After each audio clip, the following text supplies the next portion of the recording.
Bo baba la umgidi uma echaza uNkulunkulu wathi uyini?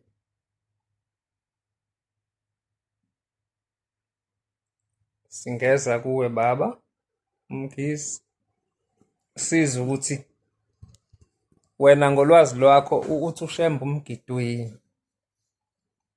Ngoba phela siyaphenduka kuhle sincele kini sezingane ukuthi umgidi lo eh uNkulunkulu wathi mewuchaza wathi uyini?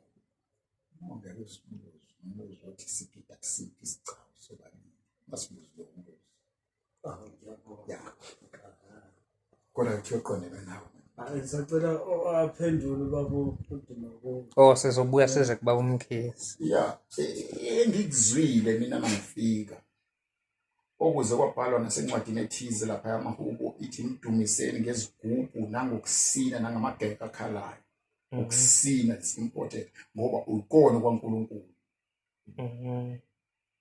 Manje wathi uShembe kusinwa kanjani? Ikhona mhlambe ake ngithi kusemcimbini kuthini indlela yokusina yakhona? Angisho mhlambe ihlabelelo kusinwa kanjani? Kufanele ngihlobe kanjani mangizosina ngoba kunokukhuluma okuningi ukuzwa abanye bethi umgidi umthandazo. Manje mabethi umthandazo uthi uyabona nazi izinsizwa ziyagida zigqoka izicathulo. Angazi noma la ekhaya mhlambe kuyathandazeka ukugqoka izicathulo. Ya asivumi ukuthi umthandazo ngoba ukugidwa ngecathulo. Ngiyakhumbula insizwa yabambhele ebeyikade ihlala la phezulu umshumayela umbhele angazi ke kule minyaka noma usaphila ya umshumayela umbhele uthe umshumayela umbhele ephenduka kuleli bandla lamaNazaretha wafikelwa uthando lokuyobuka insizwa ezigidayo esiphila.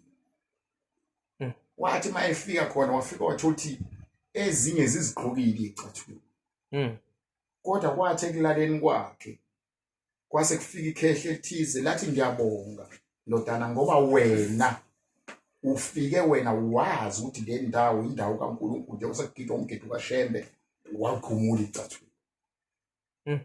Angizwanga ke noma wazikhumula waseyangena nemgidini noma wabuka wahlonipha indawo wena wayesezikhumula kodwa kwasekufika isihambele ebusuku.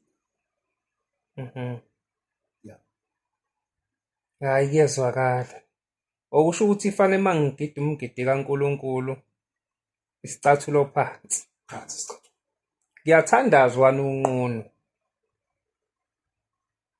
Ngoba phela masikhuluma ngomthandazo futhi kufanele ngigqoke. Kodwa kuyenzeka abantu ubone begida uthola ukuthi abagqokile. Ikuphi okuwumthetho? Kuyagqokwa mawuzogida noma ungagida njengoba ugqokile umNazaretha? Uvunule nje. Naye imvunulo kaNkulunkulu nje ethi nguJehova akekho omunye ngaphandle kwami ngabhincisa nakuba wawungakangazi. Ukuze ubone mina ngikhona. Ake ngithi nje kuwukuvuka nathi mhlambe ke bafika abantu abagqoke imvunulo yabo ababhincile. Siye sibone kwezinye izindawo uma uvakashe kwaZulu phela mhlambe oShembe ke bahlukene. Uma ufika kwaZulu uma kuyinkonzo kavuka nathi abagidi bengagqokile bona. Uma ufika kwezinye izindawo ngala kulelizwe benede kuphela inkonzo bese beyakhumula. Ikuphi okuyikona? Base beyakhumula usho uNazaretha. Bakhumula umNazaretha bese besina nje. Kungenzeka mntana enkosi ukuthi khona igama oke walisho wathi mhlombe inkosi yabuye yabatshela abanye ngingekho mina ngiphuthile ngalolo suku. Kodwa ngiyakhumbula unyaka engaphenduka ngawo mangabe ngiqala ukuya ku-23 ngathi mengifika ku-23 ngafike ngathola ukuthi magidwa ku-23 igidwa ingaqokiyo iminazaretha. Bese kugcineni kuthi mekushayunani bese kuthiwa asihlome bangcwele. Bese kuthathwa iminazaretha iyaqoka. Kuthathwe nemqhele ifakwe emakhanda, kuthathwe nembo kuthiwa kuyongeniswa. Kwahamba kwabonakala ukuthi hayibo sisuke sibhimba ngoba inkonzo kaShembe isiqalile ngesikhathi ungena emgidini ugida iyona inkonzo leyo. Sabuyela eMnazaretha saqoqa iMnazaretha njengoba sigida siqoqile. Lana ke emishadweni yini umshado wethu singamakholwa ungahluki neyabantu, ngoba ngizwa omunye ubaba ethi bake basemshadweni the isigcawu kusinwa kwahloma izulu laselishaya umakoti, kodwa iy'nsizwa ezayisesigcawini zaqhubeka zasina ngoba bonke abantu ababesesigcawini babefaka iMnazaretha. Abasinayo kwakuvunule lo sinayo nomakoti wakhe ababemphahlile babegqoka iMnazaretha nemvunulo-ke, kodwa ngaphezulu begqoka iMnazaretha bengafakela amambatha. Kodwa lowo makoti wasinda ngoba wathi esendleleni wahlangana nenkosi uThixo. Yambuza ukuthi kusesigcawini lapha ekhona, kodwa ukusinda kwakhe kulele ekutheni bonke abantu babeyigqokile ingubo yensimbi. Manje mhlampe kwahamba kwashintsha abantu ukuthi uma kusemishadweni bese siyigqokela imblaselwa nje.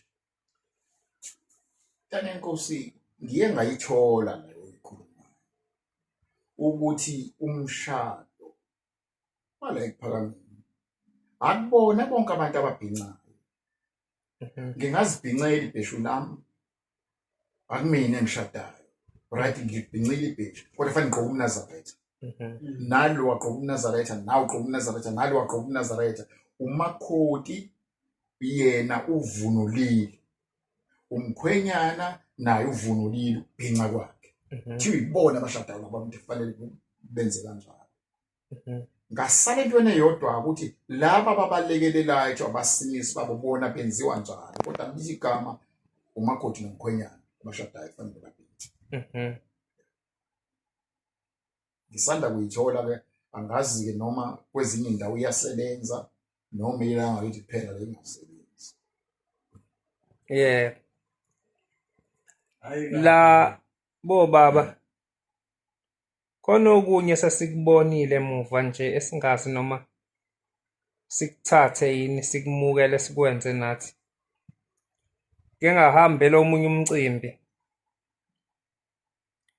kuthe mase kusinwa kade kushadwa sekuqediwe-ke sekubuyelwe egcekeni kuye kube ney'nsizwa ey'sinayo. Ngase ngibona ulayini wey'nsizwa ungena, kodwa umehluko obekuyisitayile esisha bekufike kube insizwa kube inkosazana, kube insizwa kube inkosazana. Labantu bagqoke amakhangole ekhanda namateki, kushuthi uniform nje, mhlawumbe amateki amhlophe, mhlawumbe amakhangole abovu, angazi noma i-EFF yasesontweni. Kodwa umehluko umuntu uphahlwe intombi kulayini owodwa. Kungenzeka ukuthi mhlampe-ke nakho lokhu kusha kumenyezelwe mhlampe kwezinye iy'ndawo bese ingekho. Ngithi ake ngizwe lapho njengabantu asebemnkantshubovu ukuthi nithini. Ngiyaqala ukuzwa kodwa olwazini esesike salithola uShembe akaze aziphikise. Aqhamuka athi ngoba sikufike mina manje sekuzoba ukuthi akaze aziphikise. Ngingaka nje into esengingayibona ekuyashintsha esihlabelweni yashintsha uThixo ngikhona. Lelwakhuluma khona ukuthi kufundwe lapha kuthiwa okhokho bethu odinga nosenza ngakhona. Ashintshwe kuthiwe okhokho bethu abazenza lokhu ingabe saphathwe igama kwashintshwa leyo ndawo la ehlabelweni kuphela. angikhumbuli okunye kwashintshwa. Mhlombe-ke ngangingekho, ngiyayithanda le ngane, mhlombe ngangingekho. Yebo, manje ngolwazi lwakho intombi nensizwa bayagida kulayini owodwa ngokwala ekhaya nje, ngoba senzela ukuthi singayithathi izinto siyi-adopthe kanti mhlampe akuzona ezala ekhaya. Asithi ngoba sekwavela nama-competition noma consult athize, mhlombe kwakuhlelo lwabo nje ukuthi ake sinandise kanje. Kodwa-ke kuNkulunkulu kuyamukeleka yini? Angikakholwa ukuthi ukaHlembe mhlombe kuhamba befundisi bakumemezele. Hhayi, kuyezwakala, hhayi, siyabonga.